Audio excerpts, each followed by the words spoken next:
আমরা আজকে প্রধান নির্বাচন কমিশনারকে বলেছি যে কোর্ট পাড়া গুন্ডাতন্ত্র চলছে।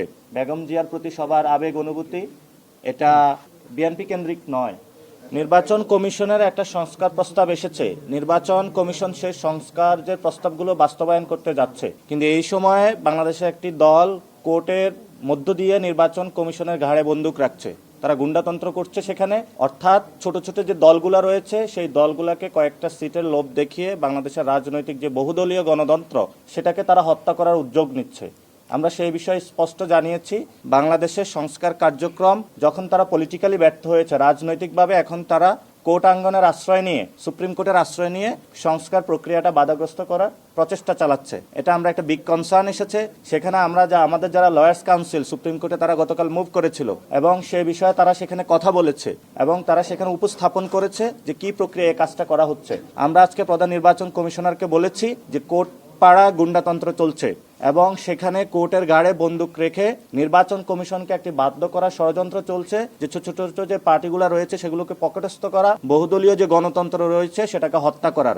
আমরা বাংলাদেশে গণতন্ত্র প্রক্রিয়াকে এগিয়ে নিতে চাই, বহুদলীয় গণতন্ত্রে আমরা সুস্পষ্ট করতে চাই এবং শত শত ফুল আমরা ফুটতে দিতে চাই।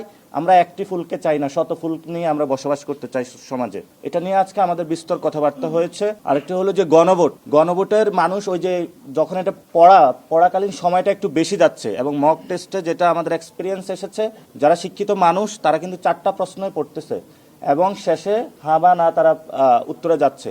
আমরা সেখানে বলেছিলাম যে এটা যদি একটা লিডিং কোশ্চেনে হয়ে জুলাই সনদের আপনি কি সমর্থন করেন নাকি করেন না, তাহলে হ্যাঁ বা না। যেমন হলো আপনি যদি ধানের প্রতীকে সিল মারেন বা দাড়িপাল্লায় মারেন বা আপনি শাপলাকলিতে মারেন, এটার ম্যানিফেস্টোটা কিন্তু আলাদা থাকে। এখন আপনি যদি প্রতীকের সাথে অনেকগুলো ম্যানিফেস্টো যোগ করে দেন 31 দফা, তাহলে একটা ভোটার গিয়ে 31 দফা পড়বে, জাতীয় নাগরিক পার্টির ইশতেহার পড়বে, তারপরে কি ভোট দিবে? তো এই আমাদের যে মক ভোটিং সিস্টেম সেটাতে হলো গণভোটের প্রক্রিয়াটা এমন করে জটিল করে তোলা হয়েছে। এই জন্য হলো পুরো বাংলাদেশে তারা চিন্তাও করছে যে টাইমিংটা 1 আওয়ার এক্সপ্যান্ড করার জন্য।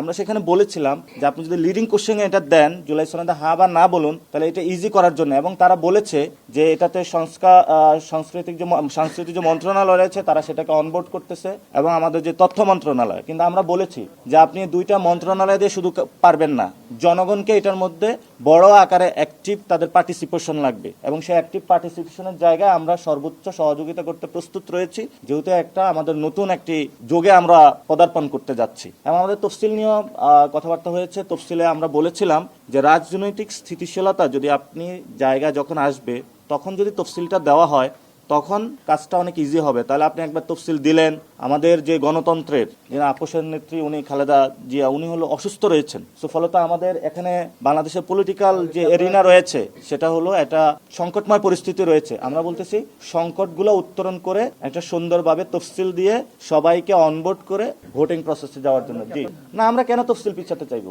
আমরা বলতেছি যে সংকটগুলো সমাধান করে তফসিলটা দেওয়ার জন্য। এবং এটা জিয়াউর রহমানের যে আমল ছিল, উনি যখন হ্যাঁ বা না ভোট নির্বাচন করেছিল, আপনারা কেউ জানেন কতদিনে তফসিল হয়েছিল? মানে কতদিন পূর্বে, আমি যদি ভুল না করি আমি শেষ করি 36 দিন এমন করে। তো ওনারা বলেছিল যে আমাদের যারা প্রবাসী ভোটার রয়েছে ওইখানে ব্যালটটা পাঠানো এবং নেওয়া আসা একটা সময় সাপেক্ষ ব্যাপার, এই জন্য ওনারা দ্রুতই তফসিলটা দিতে চাচ্ছে। সাথে সাথে আমরা বলছি পলিটিক্যাল যে সংকটময় পরিস্থিতি এটা কনসিডারেশনে রাখার জন্য, যাতে আপনি একটা প্যাকেজে এসে সবাই মিলে আমরা ইলেকশন ফেজটাতে ঢুকতে পারি। অর্থাৎ আমরা সবগুলো পলিটিক্যাল পার্টি কিন্তু এই বিষয়ে এগ্রিড হয়েছি। তো এটা নিয়ে কোনো সংকট নাই। আমরা আশা করি যে ইনশাল্লাহ ফেব্রুয়ারিতে সুষ্ঠু একটি ইলেকশনের দিকে দেশ এগুচ্ছে। না, এটা কোনো প্রভাব পড়বে না, কিন্তু আমরা যারা গণতন্ত্রের জন্য লড়াই করেছে এবং তাদের প্রতি আমরা শ্রদ্ধা পোষণ করতে চাই এবং সবাইকে নিয়ে আমরা কাজ করতে চাই সংস্কারের পক্ষে।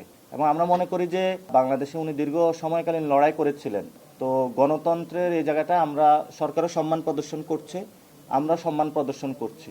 বেগম জিয়ার প্রতি সবার আবেগ অনুভূতি, এটা বিএনপি কেন্দ্রিক নয়।